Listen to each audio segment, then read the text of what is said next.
Actor சூர்யாவுடைய கருப்பு படத்துல இருந்து இப்ப ரீசெண்டா தாங்க ஃபர்ஸ்ட் சிங்கிள் வந்து ரிலீஸ் பண்ணியிருந்தாங்க. ஸோ இந்த பாடல பத்தி ஏற்கனவே நம்ம பேசியிருந்தோம். ஆனா ஃபேன்ஸ் எல்லாம் வந்து பாத்தீங்கன்னா, பாட்டெல்லாம் ஒரு பக்கம் இருக்கட்டும், படத்த எப்பதாப்பா ரிலீஸ் பண்ண போறீங்க அப்படிங்கிறது தாங்க கேள்வியா இருக்கு. ஸோ இந்த கருப்பு படம் ஏன் டிலே ஆகுது அப்படின்னு பாத்தீங்கன்னா, நம்ம ஆர்ஜே பாலாஜி இருந்துட்டு இந்த படத்துக்கான சிஜி ஒர்க் பேலன்ஸ் இருக்கு. அதனால தான் டிலே ஆகுது அப்படிங்கிற மாதிரி சொல்லியிருந்தாரு. ஆனா ஒரிஜினலான நியூஸ் என்ன அப்படின்னு பார்த்தீங்கன்னா, இந்த படத்துக்கான ஓடிடி டீல் வந்து இன்னும் சைன் ஆகல. சரி, இப்போ இந்த கருப்பு படத்தை எப்ப ரிலீஸ் பண்ண போறாங்க அப்படிங்கிற மாதிரி இண்டஸ்ட்ரியில டாக்ஸ் வந்து பாத்தீங்கன்னா போயிட்டு இருக்கு. அதாவது அடுத்த வருஷம் ஜான்வரி மந்த் 23ஆம் தேதி குடியரசு தின ஸ்பெஷலா படத்தை ரிலீஸ் பண்ணலாம் அப்படிங்கிற மாதிரி பிளான் பண்ணிக்கிறதா நியூஸ் கிடைச்சிருக்குங்க. சோ இது வந்து பாத்தீங்கன்னா கன்ஃபார்ம்டான நியூஸ்லாம் கிடையாது. இப்போதைக்கு இண்டஸ்ட்ரியில பாத்தீங்கன்னா ஒரு சில பேர் இந்த மாதிரி சொல்லிட்டு இருக்காங்க. சோ இது கூட கூடுதலா வர தகவல் என்ன அப்படின்னு பாத்தீங்கன்னா, நம்ம ஏற்கனவே சொல்லியிருந்தோம் இந்த கருப்பு படம் வந்து அடுத்த வருஷம் ஏப்ரல் மந்த் ரிலீஸ் பண்ண தான் பிளான் பண்ணுவாங்க. தமிழ் நியூ இயரை முன்னிட்டு ரிலீஸ் பண்றதுக்கு பிளான் பண்ணுவாங்க அப்படிங்கறத நம்ம சொல்லியிருந்தோம். ஆனா இப்ப அது வரைக்கும் புஷ் பண்ண மாட்டாங்க அப்படிங்கிற மாதிரி சொல்லப்படுதுங்க. முடிஞ்ச அளவுக்கு இந்த படத்தை சீக்கிரமா ரிலீஸ் பண்ணலாம் அப்படிங்கிற மாதிரி பிளான்ல இருக்காங்களாமா. சோ அதனால இந்த ஜனவரி 23ஆம் தேதி ரிலீஸ் பண்றதுக்கு பிளான் பண்ணுவாங்க அப்படிங்கிற மாதிரி சொல்லப்படுதுங்க. சோ முடிஞ்ச அளவுக்கு இந்த கருப்பு படத்தை சீக்கிரமா ரிலீஸ் பண்ணாங்கன்னா நல்லா இருக்கும். என்ன பண்ண போறாங்க அப்படிங்கறத நம்ம வெயிட் பண்ணி பார்ப்போம்.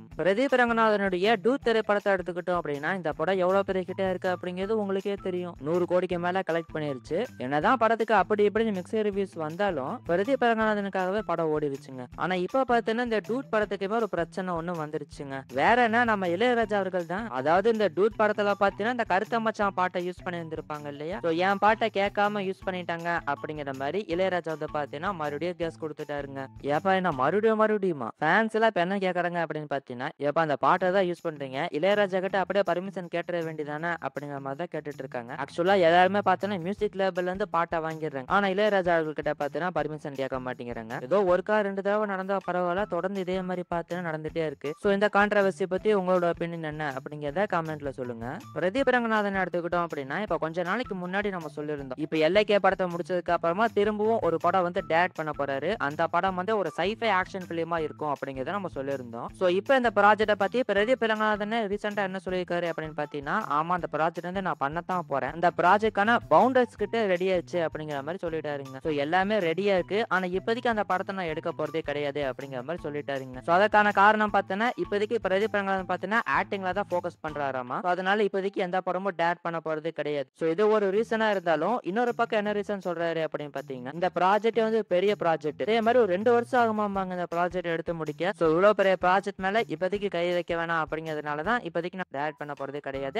ஆக்டிங் பண்ண போறேன் அப்படிங்கிற மாதிரி பிரதீப் ரங்கநாதன் பாத்தீங்கன்னா சொல்லியிருக்காரு. சோ இவரு சொல்றதை வச்சு பார்க்கும்போது ஃபியூச்சர்ல தான் இந்த ப்ராஜெக்ட்டை ஸ்டார்ட் பண்ணுவாருன்னு நினைக்கிறேன். சோ இதை பத்தி உங்களோட ஒப்பீனியன் என்ன அப்படிங்கிறத கமெண்ட்ல சொல்லுங்க. சோ இந்த பிரதீப் ரங்கநாதனுடைய ப்ராஜெக்ட் பத்தி இன்ட்ரெஸ்டிங்கான இன்னொரு தகவலுமே கிடைச்சிருக்குங்க. அதாவது நம்ம தளபதி இருந்துட்டு கோட் படத்துக்காக ஏஜஸ் கிட்ட டேட் கொடுத்திருந்தாரு இல்லையா. சோ அந்த டைம்ல பாத்தீங்கன்னா வெங்கட் பிரபு கமிட் ஆகல. சோ அவருக்கு முன்னாடி பாத்தீங்கன்னா நிறைய டேரக்டர்ஸ் கிட்ட கதை கேட்டிருக்காங்க. சோ அந்த டைம்ல பிரதீப் ரங்கநாதன் வந்து பாத்தீங்கன்னா தளபதி கிட்ட இந்த கதையை வந்து சொன்னாராமாங்க. ஆனா அந்த டைம்ல பிரதீப் ரங்கநாதன் வந்து பாத்தீங்கன்னா 3 படங்கள் நடிச்சிட்டு இருந்தார். ஒன்னு வந்து டிராகன் அண்ட் எல்ஏகே அண்ட் இப்ப ரிலீஸ் ஆன டியூட். சோ இந்த 3 படத்துலயுமே நடிச்சிட்டு இருந்தனால பிரதீப் ரங்கநாதன் பிஸியா இருந்தனால அந்த ப்ராஜெக்ட் வந்து பண்ண முடியலையாமா. சோ அதுக்கப்புறம் தான் வெங்கட் பிரபு கமிட் ஆகி அந்த படம் கோட்டா வந்துச்சு அப்படிங்கிற மாதிரி சொல்றாங்கங்க. சோ இதெல்லாம் வச்சு பார்க்கும்போது அந்த ப்ராஜெக்ட் வந்து வெயிட்டான ப்ராஜெக்டா இருக்கும்னு நினைக்கிறேன். சோ அந்த ப்ராஜெக்ட் அவர் எப்ப எடுப்பாரு அப்படிங்கறத நம்ம வெயிட் பண்ணி பார்க்கலாம். சூப்பர் ஸ்டார் எடுத்துக்கிட்டோம் அப்படின்னா, இப்ப ஜெயலலிதா 2 படத்தை முடிச்சதுக்கு அப்புறமா சுந்தர் இயக்கத்துல ஒரு படம் பண்ண போறாரு அப்படிங்கறத நம்ம ஏற்கனவே சொல்லியிருந்தோம். அந்த ப்ராஜெக்ட் வந்து ஒரு குயிக்கான ப்ராஜெக்டா இருக்கும் அப்படிங்கறதையுமே நம்ம சொல்லியிருந்தோம். சோ இப்ப அந்த ப்ராஜெக்ட பத்தி லேட்டஸ்டா வர ஒரு நியூஸ் என்ன அப்படின்னு பாத்தீங்கன்னா, சுந்தர் சி வந்து பாத்தீங்கன்னா ரீசெண்டா சூப்பர் ஸ்டார் கிட்ட ஒரு கதை ஒன்னு சொல்லியிருக்காரு. சோ அந்த கதை வந்து பாத்தீங்கன்னா சூப்பர் ஸ்டாருக்கு ரொம்பவே பிடிச்சு போச்சாமா. சோ அதனால இந்த படத்தோட பவுண்டர்ஸ் ஸ்கிரிப்ட் ரெடி பண்ணுங்க அப்படிங்கிற மாதிரி சூப்பர் ஸ்டார் வந்து பாத்தீங்கன்னா சொல்லிட்டாராமாங்க. சோ இப்ப சுந்தர் சி வந்து பாத்தீங்கன்னா ஒரு பக்கம் விஷாலோட ப்ராஜெக்டையும் ஒரு பக்கம் இந்த ரஜினியோட ப்ராஜெக்டையும் பார்த்துட்டு இருக்காரு அப்படிங்கிற மாதிரி சொல்லப்படுது.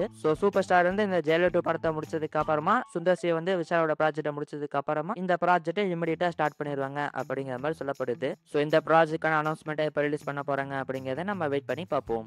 ஆக்டர் பிரபாஸோடைய அடுத்தடுத்த ப்ராஜெக்ட்டை பத்தி ஏகப்பட்ட அப்டேட்ஸ் கிடைச்சிருக்குங்க. அதெல்லாம் என்ன அப்படிங்கறத நம்ம பார்க்கலாமா. சோ அதுல ஃபர்ஸ்ட் பிரபாஸ் கானோ ப்ராஜெக்ட், இந்த ப்ராஜெக்ட்டோட டைட்டில் வந்து பார்த்தீங்கன்னா இன்னைக்கு ரிவீல் பண்ணிட்டாங்க. சோ டைட்டில் வந்து பார்த்தீங்கன்னா நம்ம முன்னாடியே சொல்லியிருந்த மாதிரி ஃபௌஜி அப்படின்னு தாங்க வச்சிருக்காங்க. சோ இவங்க ரிலீஸ் பண்ணிக்கிற இந்த போஸ்டர் வச்சு பார்க்கும்போது தெரியுது இது ஒரு பீரியடிக் பிலிமா தான் வரப்போகுது அப்படிங்கிறது தெரியுது. சோ ஒரு பீரியாடிக் ஆர்மி பேக்ட்ராப் கொண்ட ஒரு படமா இந்த ஃபௌஜி படம் பார்த்தீங்கன்னா வரப்போகுது. அண்ட் அது கூட கீழேயே பார்த்தீங்கன்னா மென்ஷன் பண்ணிட்டாங்க, இந்த கதை வந்து 1940s நடக்கிற மாதிரி கதை அப்படிங்கிற மாதிரி கன்ஃபார்ம் பண்ணிட்டாங்க. சோ இந்த படத்தோட ரிலீஸ் டேட்டை இன்னும் கன்ஃபார்ம் பண்ணல. ஆனா நம்ம ஏற்கனவே சொல்லியிருந்தோம் இந்த படத்தை ஆகஸ்ட் மந்த் ரிலீஸ் பண்றதுக்கு பிளான் பண்ணிருக்காங்க அப்படிங்கறத சொல்லியிருந்தோம். சோ இதுக்கான ஃபியூச்சர் அனௌன்ஸ்மெண்ட் வருதா அப்படிங்கிறத வெயிட் பண்ணி பார்ப்போம். ஸோ இதுக்கப்புறமா பிரபாஸ் பண்ண போற ஸ்பிரிட் படத்தை எடுத்துக்கிட்டோம் அப்படின்னா, இந்த படத்தோட ஷூட்டிங் வந்து அடுத்த மாசத்துல இருந்து ஸ்டார்ட் பண்ண போறாங்க. ஆனா இப்ப பார்த்தீங்கன்னா பிரபாஸ் இல்லாத போர்ஷன்ஸ் தான் ஸ்டார்ட் பண்ண போறாங்க அப்படிங்கிற மாதிரி சொல்லப்படுதுங்க. அப்போ பிரபாஸ் எப்ப ஜாயின் பண்ணுவாரு அப்படின்னு கேட்டீங்கன்னா, அடுத்த வருஷம் ஜான்வரி மந்த் தான் ஜாயின் பண்ணுவாராமா. அண்ட் இது போக கல்கி 2 ப்ராஜெக்ட் பார்த்தீங்கன்னா ஜான்வரி மந்த்ல இருந்து ஸ்டார்ட் பண்றாங்க. ஸோ பிரபாஸ் வந்து பார்த்தீங்கன்னா இந்த ஸ்பிரிட் படத்துலயும் கல்கி 2 படத்துலயும் பேரலா ஒர்க் பண்ணுவாரு அப்படிங்கிற மாதிரி சொல்லப்படுதுங்க. ஸோ இந்த ஸ்பிரிட் படத்தை பத்தி கூடுதலா கிடைச்சிக்கிற ஒரு தகவல் என்ன அப்படின்னு பாத்தீங்கன்னா, இந்த படத்துக்கான ஷூட்டிங் லொகேஷன்ஸ் மும்பை,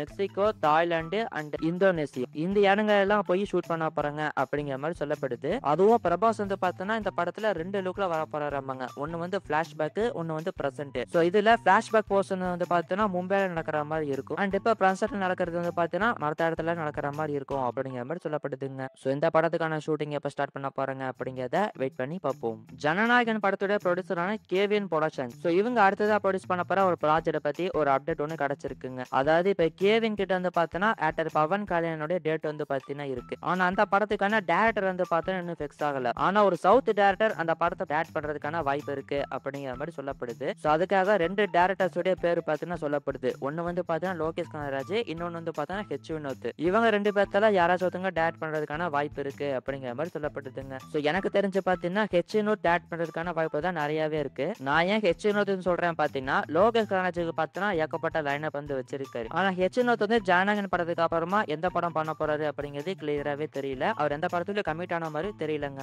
நம்ம கொஞ்ச நாளைக்கு முன்னாடி சொல்லியிருந்தோம், இந்த ஜனநாயகன் படத்தை முடிச்சதுக்கு அப்புறமா தனுஷோட ப்ராஜெக்ட் தான் ஹெச் வினோத் டேரக்ட் பண்ண போறாரு அப்படிங்கிற மாதிரி நம்ம சொல்லியிருந்தோம். ஆனா இப்போதைக்கு தனுஷ்மே பார்த்தீங்கன்னா பயங்கர பிஸியா இருக்காரு. ஸோ அதனால இந்த பவன் கல்யாணோட ப்ராஜெக்டை ஹெச் வினோத் டேரக்ட் பண்ணதுக்கான வாய்ப்பு இருக்கு. ஸோ என்ன பண்ண போறாங்க அப்படிங்கிறத வெயிட் பண்ணி பார்ப்போம். AA22 ப்ராஜெக்ட் எடுத்துக்கிட்டோம் அப்படின்னா, இந்த படத்துல ஒரு ஐட்டம் சாங் ஒன்று இருக்க போகுது அப்படிங்கிறத நம்ம ஏற்கனவே சொல்லியிருந்தோம். ஸோ இப்போ வர எல்லா பேன் இண்டியா படங்கள்லயுமே இந்த ஐட்டம் சாங் இருக்கு. அந்த வகையில் இந்த படத்துலயுமே ஒரு ஐட்டம் சாங் இருக்க போகுது அப்படிங்கிறத நம்ம சொல்லியிருந்தோம். ஸோ இப்போ அதை பத்தி லேட்டஸ்டா வர ஒரு நியூஸ் என்ன அப்படின்னு பாத்தீங்கன்னா, அந்த சாங்ல ஆக்ட்ரஸ் பூஜா ஹெக்டே அவங்க தான் டான்ஸ் பண்ண போறாங்க அப்படிங்கிற மாதிரி நியூஸ் ஒன்று கிடைச்சிருக்குங்க. ஸோ மோனிகா பாட்டுக்கு அப்புறமா அவங்களுமே பார்த்தீங்கன்னா ஐட்டம் சாங்லாம் நடிக்க ஆரம்பிச்சுட்டாங்க போல. ஸோ இந்த படத்துல அவங்க தான் டான்ஸ் பண்ண போறாங்க அப்படிங்கிற மாதிரி சொல்லப்படுது. ஸோ இது போக இந்த படத்துடைய டைட்டில் அண்ட் ரிலீஸ் டேட் இந்த ரெண்டுத்துக்குமே ஒரு வீடியோ ஒன்று பார்த்தீங்கன்னா ரிலீஸ் பண்ண போறாங்க. ஸோ அந்த வீடியோவை அடுத்த வருஷம் பொங்கலுக்கு ரிலீஸ் பண்ண போறாங்க அப்படிங்கிறத நம்ம சொல்லியிருந்தோம். ஸோ இப்போ பார்த்தீங்கன்னா அந்த வீடியோக்கான ஒர்க் தான் போயிட்டு இருக்கு அப்படிங்கிற மாதிரி சொல்லப்படுது. அந்த வீடியோவே பார்த்தீங்கன்னா பயங்கர கிராண்டியரா இருக்குமாமாங்க. ஸோ இவ்வளோ கிராண்டியரான வீடியோ ரிலீஸ் பண்றாங்க அப்படின்னா சாதாரணமாக ரிலீஸ் பண்ணுவாங்க. கண்டிப்பா ஒரு ஈவெண்ட் ஒன்று பார்த்தீங்கன்னா ஆர்கனைஸ் பண்றதுக்கான வாய்ப்புகள் இருக்கு. ஸோ கண்டிப்பா ஒரு பெரிய ஈவெண்ட் மாதிரி பிளான் பண்ணி அதில் தான் பார்த்தீங்கன்னா அந்த வீடியோவை ரிலீஸ் பண்ணுவாங்க.